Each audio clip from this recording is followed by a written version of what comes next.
जय श्रीमन्नारायण। हरे कृष्णा भक्तों, आप सभी को षटतिला एकादशी की बहुत सारी शुभकामनाएं।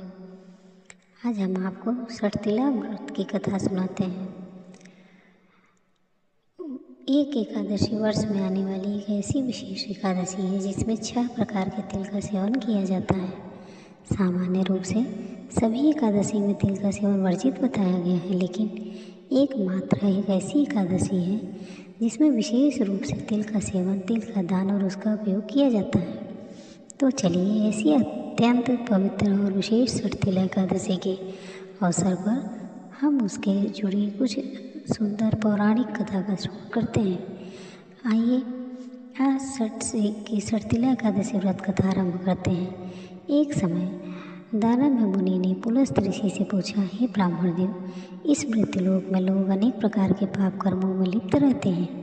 कृपया आप बताइए कि उनके पापों के फलस्वरूप उन्हें मिलने वाली इस नारकीय गति से उनका उद्धार कैसे हो सकता है।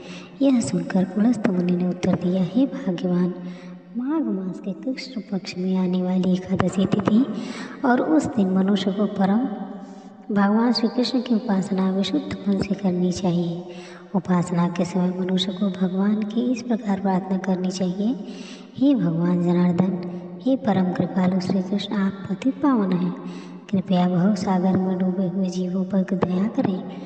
हे परम ब्रह्म परमेश्वर जगन्नाथ, हे भगवान, अपनी कृपा प्रिया श्री लक्ष्मी देवी के साथ मेरी उपासना स्वीकार कीजिए। उसके बाद मनुष्य को छाता, वस्त्र, जूते अथवा जल से भरा हुआ पात्र दान कर देकर ब्राह्मणों की उपासना करनी चाहिए। अपनी क्षमता अनुसार व्यक्ति को काली गाय और तिल के श्रेष्ठ ब्राह्मणों को दान देना चाहिए। विशेषकर इस षटतिला एकादशी पर तिल अर्पित करने से या दान देने से मनुष्य अनेक जन्मों तक स्वर्गलोकों में वास करता है। इस दिन व्यक्ति को तिल से मिश्रित जल में स्नान करना चाहिए। तिल का लेप अपने शरीर पर करना चाहिए। तिल के बीज से मिश्रित जल में पितरों को आहुति देनी चाहिए। तिल से अग्निहोत्र करना चाहिए। तिल खाना चाहिए और उसका दान देना चाहिए। ऐसा करने से मनुष्य के समस्त पाप नष्ट हो जाते हैं और इसलिए इस एकादशी का नाम षटतिला एकादशी रखा जाता है। जब नारद मुनि इस एकादशी का महात्म्य जानने के लिए भगवान श्री कृष्ण के पास गए तो उन्होंने यह सुंदर कथा सुनाई। भगवान श्री कृष्ण ने कहा, प्राचीन काल में एक ब्राह्मणी स्त्री थी। वह दृढ़ता से ब्रह्मचर्य का पालन करते हुए भगवान की उपासना करती थी।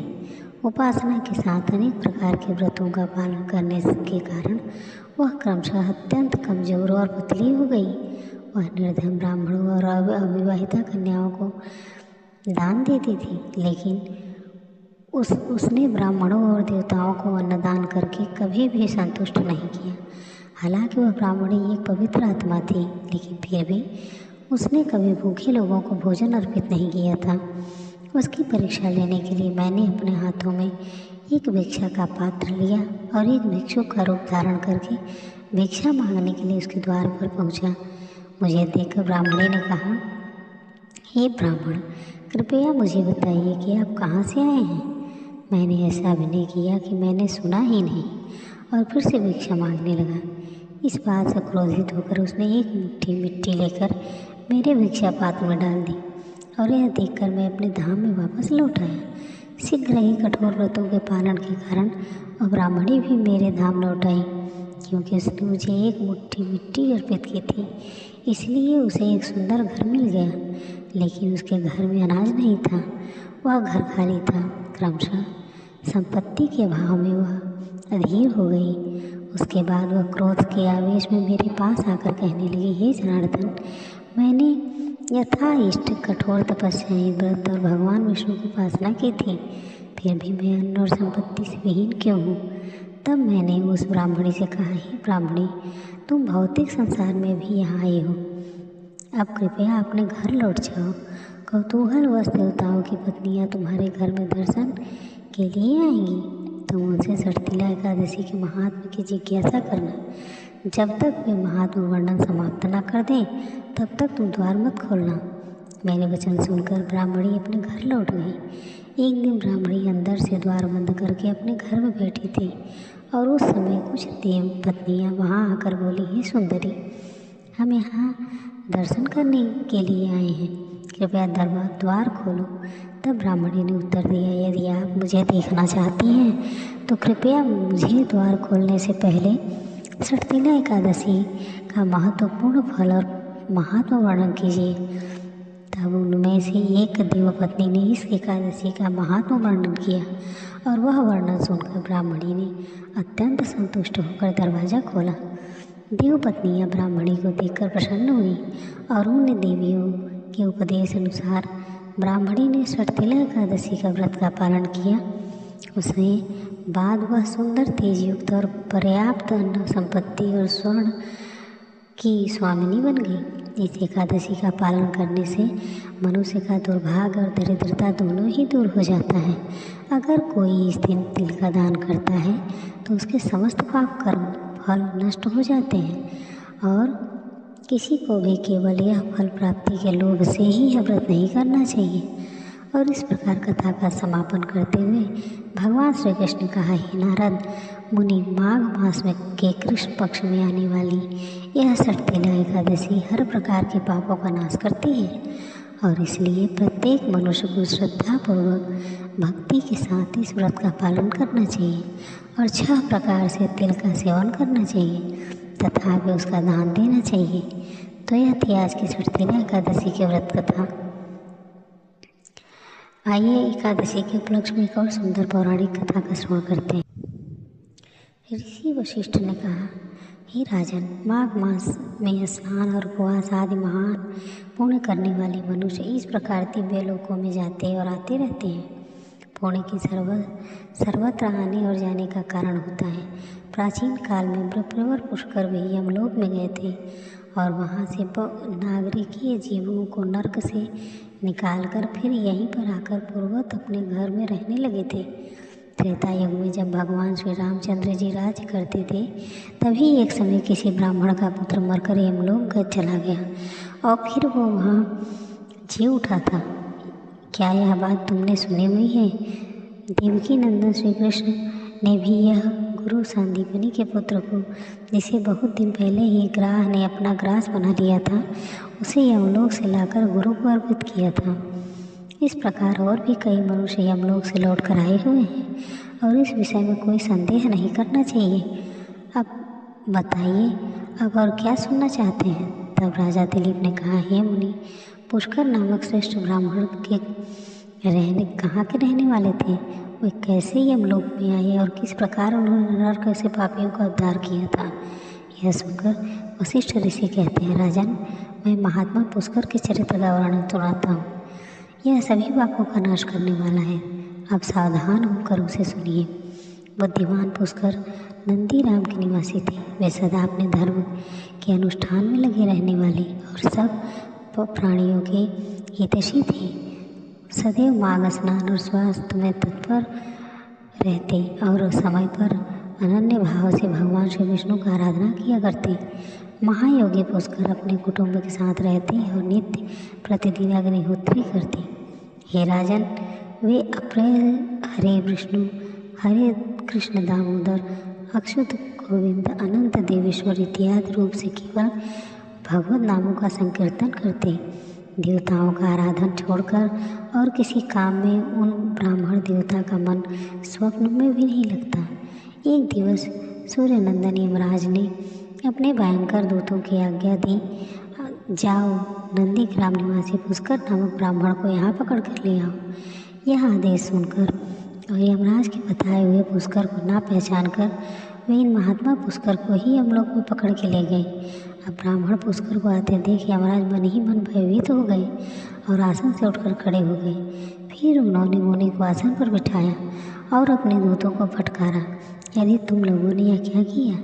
मैंने तो दूसरे पुष्कर को लाने के लिए कहा था। तुम लोगों ने कितने पापूर्ण विचार हैं। भला इन सब धर्मों ज्ञाता, विशेषतः भगवान विष्णु के भक्त, सदैव माघ स्नान करने वाले और उपवास परायण महात्मा पुरुष को यहाँ अपने समीप क्यों लाए हो? दूतों को इस प्रकार डांट बताकर प्रेतराज यम ने पुष्कर से कहा कि हे ब्राह्मण, आपके पुत्र और स्त्री आदि सब बांधव बहुत व्याकुल हो रो रहे हैं, इसलिए आप भी अभी जाइए। तब पुष्कर ने यमराज जी से कहा, हे भगवान, जहाँ पापी पुरुष यातना में शरीर धारण करके कष्ट भोगते हैं, उन सब नरकों को मैं देखना चाहता हूँ। उनकी ऐसी बात सुनकर सूर्य कुमारी यम ने पुष्कर को सैकड़ों और हजारों नरक दिखाए। पुष्कर ने देखा पापी जीव नरकों में पड़कर बड़ा कष्ट भोगते हैं।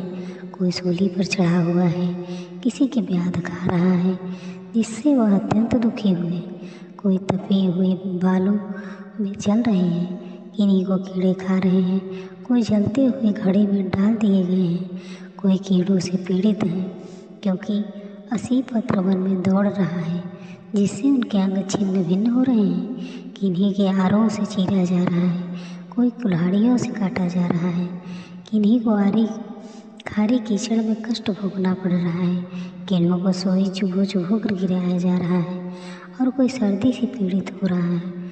उनको तथा अन्य जीवों को नरक में पड़कर यातना भोगते हुए देखकर पुष्कर को बड़ा दुख हुआ। वे उनसे कहने लगे, क्या आप लोगों ने पूर्व जन्म में कोई पुण्य नहीं किया था जिससे यहाँ यातना में पड़कर आप सदैव दुख भोग रहे हैं? तब यह सुनकर नर के जीवों ने कहा, हे विप्रवर, हमने पृथ्वी पर कोई पुण्य नहीं किया था और इसी से यह यातना में पड़कर जलते और बहुत कष्ट उठा रहे हैं। हमने पराई स्त्रियों का अनुराग किया था, दूसरों के धन चुराए थे, अन्य जीवों की हिंसा की थी, बिना अपराधी दूसरों पर लांछन लगाई, ब्राह्मणों की निंदा की, जिनके भरण पोषण का भार अपने ऊपर था, उनके भोजन किए बिना ही हम सबसे पहले भोजन करते थे। इन्हीं सब पापों के कारण हम लोग नरक और अग्नि में दग्ध हो रहे हैं। प्यासी गौएं जब जल की ओर दौड़ती हुई जाती हैं तो हम सदा उनके पानी पीने में विघ्न डालते थे, गौओं को कभी खिलाते पिलाते नहीं थे और उनका दूध धोकर पेट पालने में लगे रहते। याचकों को दान देने में लगे हुए धार्मिक पुरुषों के कार्य में रोड़े अटकाया करते थे, अपनी स्त्रियों का त्याग दिया था, व्रत में भ्रष्ट हो गए थे, दूसरों के अन्न में ही सदा रुचि रखते थे, पर्वों पर भी स्त्रियों का साथ रमण करते, ब्राह्मणों को देने की प्रतिज्ञा करके भी लोभवश उन्हें दान नहीं दिया। हम धरोहर हड़प लेते थे, मित्र के द्रोह करते और झूठी गवाही दी करते थे और इन्हीं सब पापों के कारण आज हम दग्ध हो रहे हैं। यह सुनकर पुष्कर ने कहा, क्या आप लोगों ने भगवान जनार्दन का एक बार भी पूजन नहीं किया? इन्हीं से आप ऐसी भयानक दशा में पहुँचे हैं। जिन्होंने समस्त लोगों के स्वामी भगवान पुरुषोत्तम का पूजन किया है, उन मनुष्यों का मोक्ष तक हो सकता है, फिर पाप क्षय की तो बात ही क्या करना। प्रायः आप लोगों ने तो सिर्फ पुरुषोत्तम के चरणों में मस्तक नहीं झुकाया होगा, इसी से आपको इस अत्यंत भयंकर नरक की प्राप्ति हुई है। अब यहाँ हाहाकार करने से क्या लाभ? निरंतर भगवान श्री हरि का स्मरण कीजिए। वे श्री विष्णु समस्त पापों का नाश करने वाले हैं।